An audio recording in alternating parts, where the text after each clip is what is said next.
लेकिन ज़िंदगी में बहुत देर तक अगर संजीदा आदमी रहेगा तो संजीदगी गम में तब्दील हो जाएगी। इसलिए कहकहों के माहौल में भी आना ज़रूरी है। ज़िंदगी खुशी और गम दोनों का नाम है। तो आइए ज़िंदगी के मसाइल की शायरी और अब ज़िंदगी के मसाइल को कहकहा बनाने के हुनर की शायरी के लिए मैं जनाब सुनील कुमार तंग से गुजारिश कर रहा हूं कि अपनी मज़ाहिया शायरी से हमें नवाजें। सदर मोहतरम, ख़वातीनो हज़रात, मैं बिहार से आपकी खिदमत में हाजिर हुआ हूँ। नाज़िम मुशायरा ने मेरा काम कुछ आसान कर दिया है। दोस्तों, जब मैं नाज़िम मुशायरा को देखता हूँ तो मुझे एक वाक़या याद आता है कि एक ख़राब ट्रक को एक अच्छी ट्रक टोचन करके ले जा रही थी, रस्सी से बांध के। एक साहब आए, उन्होंने आगे ट्रक को देखा, फिर पीछे ट्रक को देखा, बड़े गौर से बीच की रस्सी को देखा।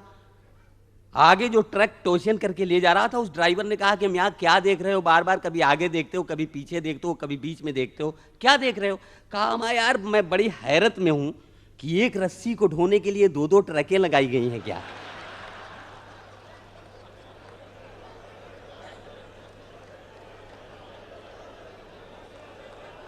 दोस्तों, अब मैं ख़राब ट्रक हूँ, आप अच्छी ट्रक हूँ, या आप अच्छी ट्रक हूँ, मैं ख़राब ट्रक हूँ, बीच की रस्सी नाज़िम मुशायरा हैं। एक मतला हासिल करता हूँ कि ज़हे नसीब के सुन्नत निभा रहा हूँ मैं, ज़हे नसीब के सुन्नत निभा रहा हूँ मैं, अरब में शेख की बकरी चरा रहा हूँ मैं।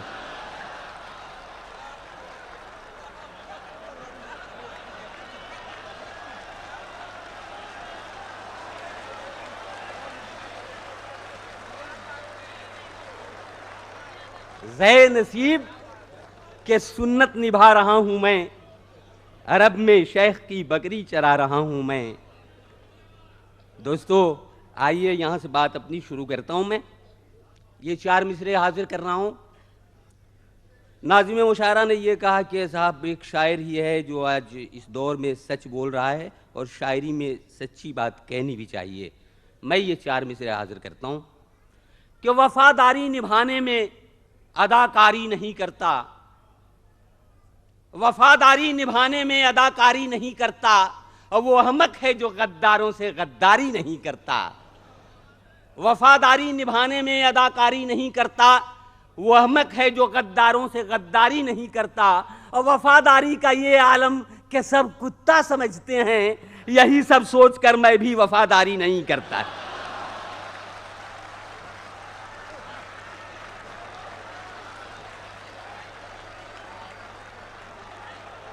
बहुत अच्छे भाई, क्या वफादारी निभाने में अदाकारी नहीं करता, वो अहमक है जो गद्दारों से गद्दारी नहीं करता।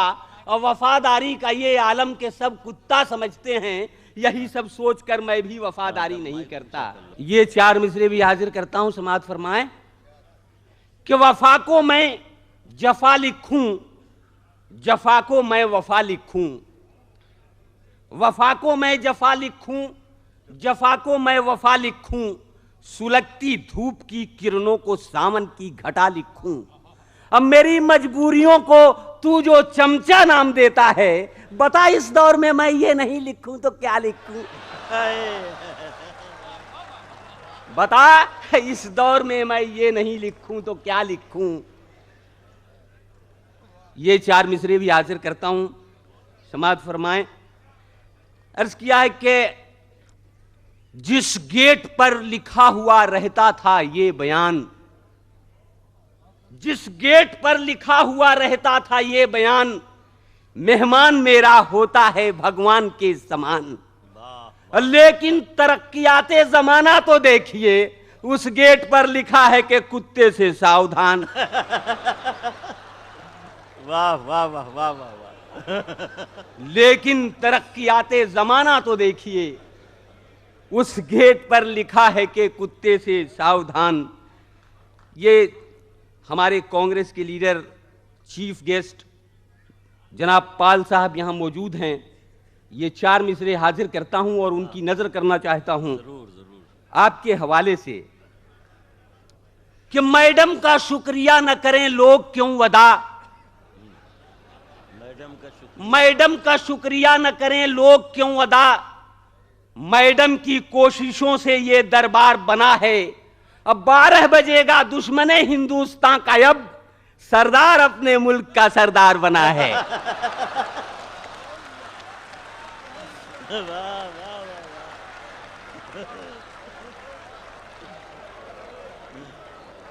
मैडम का शुक्रिया न करें लोग क्यों अदा, वाह वाह वाह वाह वाह। मैडम की कोशिशों से ये दरबार बना है।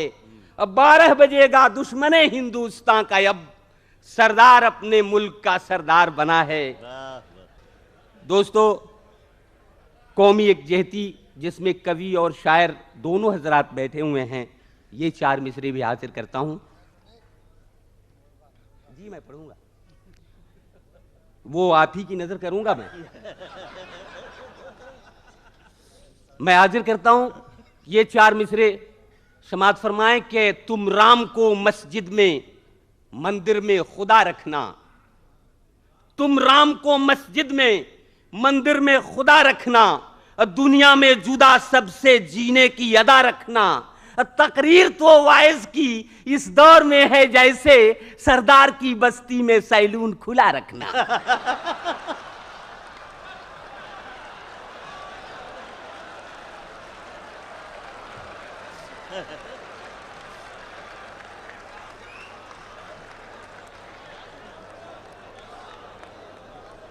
दोस्तों वाह,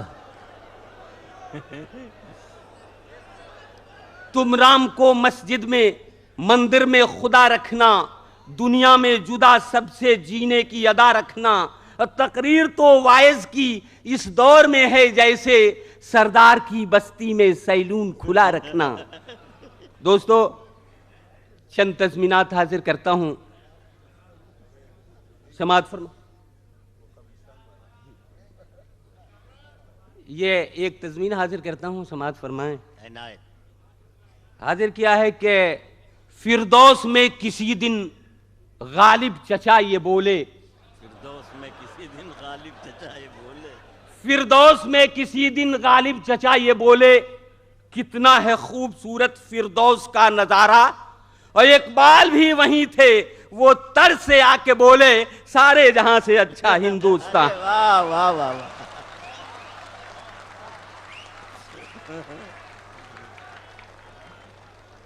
बहुत अच्छा। और एक तज़मीन और हाजिर करता हूं।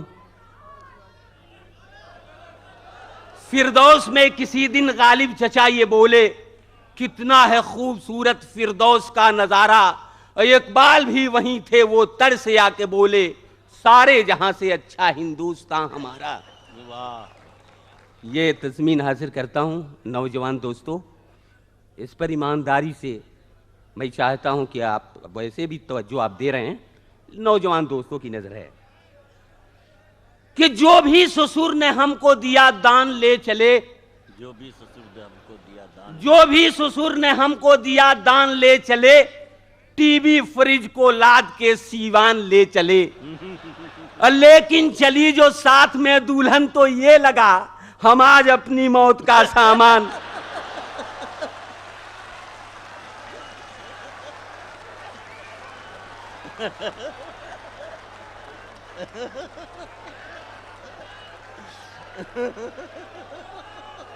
जो भी ससुर ने हमको दिया दान ले चले, टीवी फ्रिज को लाद के सीवान ले चले, और लेकिन चली जो साथ में दुल्हन तो ये लगा हम आज अपनी मौत का सामान ले चले। दोस्तों, आइए एक छोटी सी नज़्म हाजिर करता हूं। जी साहब, नज़्म हाजिर करता हूं। नज़्म का उन्वान है कब्रिस्तान की हिफाजत। आए दिन तरह तरह के स्लोगन, से पहले मुर्गा पढ़ दूं, मैं चाहता था बाद में मुर्गा पढ़ूं। अच्छा, ये कब्रिस्तान की हिफाजत। चलिए ठीक है। देखिए साहब, तरह तरह के स्लोगन्स निकलते रहते हैं, अखबार में एक खबर छपी थी कि जहाँ जहाँ भी कब्रिस्तान है दीवार लगाएंगे। मैंने एक साहब से पूछा कि भाई साहब ये दीवार क्यों लगा रहे हैं? कहने लगे हिफाजत के लिए। मैंने कहा चलो जीते जी हमारी हिफाजत हो न हो, मरने के बाद हम महफूज रहेंगे। अब ये नज़्म यहाँ से पैदा होती है। नज़्म हाजिर कर रहा हूँ, कब्रिस्तान की हिफाजत। कि किसी कंजूस मुल्ला के यहाँ कुछ लोग जब पहुंचे, अचानक देखकर लोगों को मुल्ला एकदम चौंके। लबों पर लाए वो झूठा तबस्सुम और यूं बोले, अजी हजरात कैसे आए हैं, क्या काम है मुझसे? कहा लोगों ने कब्रिस्तान की रक्षा जरूरी है, वहां चारों तरफ दीवार का होना जरूरी है। खुदा के नाम पर कुछ आप भी तो कीजिए साहब, उठाने के लिए दीवार चंदा दीजिए साहब। तो चंदा मांगने वालों से मुल्ला ने यह फरमाया, वहां चारों तरफ दीवार हो जाए जरूरी क्या? तो चंदा मांगने वालों से मुल्ला ने यह फरमाया, वहां चारों तरफ दीवार हो जाए जरूरी क्या? जो अंदर हैं किसी सूरत से बाहर आ नहीं सकते, जो बाहर हैं वो जीते जी तो अंदर जाने। वाह वाह वाह वाह।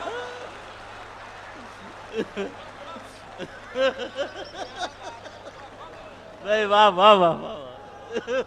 किसी कंजूस मुल्ला के यहां कुछ लोग जब पहुंचे, अचानक देखकर लोगों को मुल्ला एकदम चौंके। लबों पर लाए वो झूठा तबस्सुम और यूं बोले, अजी हजरात कैसे आए हैं, क्या काम है मुझसे? कहा लोगों ने कब्रिस्तान की रक्षा जरूरी है, वहां चारों तरफ दीवार का होना जरूरी है। खुदा के नाम पर कुछ आप भी तो कीजिए साहब, उठाने के लिए दीवार चंदा दीजिए साहब। तो चंदा मांगने वालों से मुल्ला ने यह फरमाया, वहां चारों तरफ दीवार हो जाए जरूरी क्या? जो अंदर हैं किसी सूरत से बाहर आ नहीं सकते, जो बाहर हैं वो जीते जी तो अंदर जा नहीं सकते।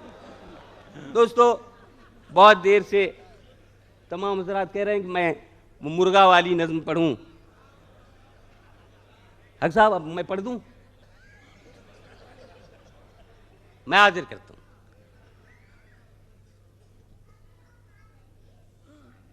कि एक मौलवी ने मुर्ग पकड़कर पका लिया। एक मौलवी ने मुर्ग पकड़कर पका लिया, अब बच्चों के साथ बैठ के खुश होके खा लिया। था जिसका मुर्ग ढूंढता फिरता था बेकरार, हर घर में जाके पूछ रहा था वो बार बार। बस बच गया था मौलवी साहब का एक घर, जिस घर पे एहतराम में डाली न थी नजर। लेकिन तलाशे मुर्ग ने लाचार कर दिया, सारी अकीदतों को ही बेकार कर दिया। पूछा वो मौलवी से कि देखा है आपने जिस मुर्ग को दारोगा मैं कहता हूं प्यार से? बोले वो मौलवी कि मैं सच सच बताऊंगा, वरना खुदाए पाक को क्या मुंह दिखाऊंगा। लम्हात चंद वो मेरी छत पे गुजार के, आया तो था चला गया वर्दी उतार के। ए सुनील, आओ आओ। दोस्तों, एक नज्म और हाजिर करता हूं। हाँ सुनिए, नज्म हाजिर करता हूं।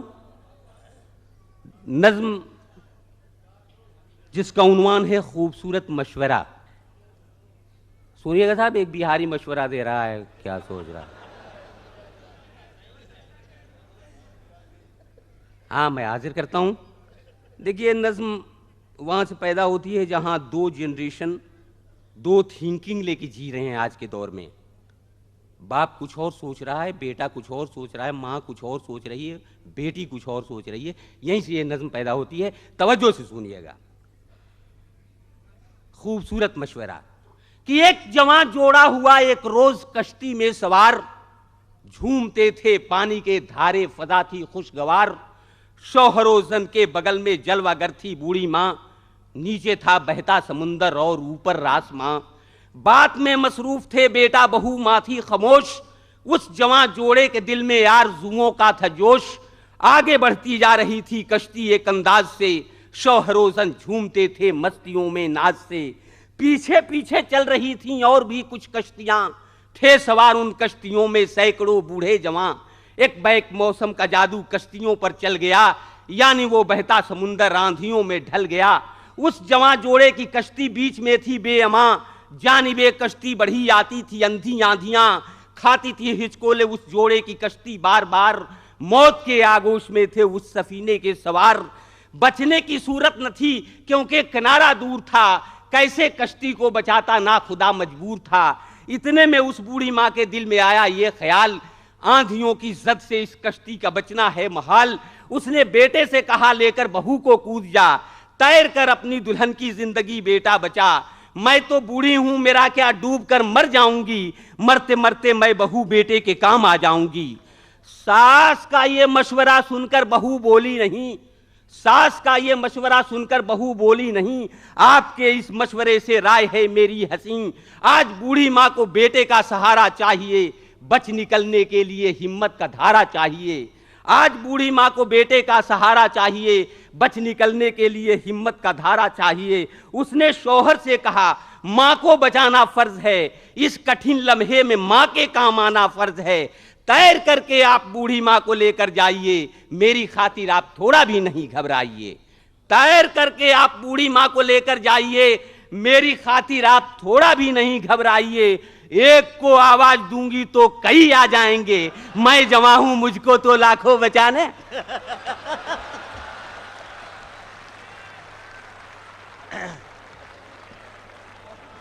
दोस्तों, आपने जनाब सुनील कुमार तंग का हुनर और इनका फन देखा कि संजीदगी के बतन से किस तरह कहकहों को जन्म दिया जाता है। इस हुनर से वाकिफ़ हैं जनाब सुनील कुमार तंग। आपने देखा कि संजीदा बनाते बनाते कैसे अचानक उन्होंने कहकहा पैदा कर दिया, यही उनका फ़न है। और मुझे उनसे ज़्यादा आपकी तारीफ़ करने को जी चाहता है कि आप वाकई संजीदा रहने के हुनर से भी वाकिफ़ हैं और कहकहा लगाने के फ़न से भी आपकी वाकफ़ियत अच्छी तरह से है।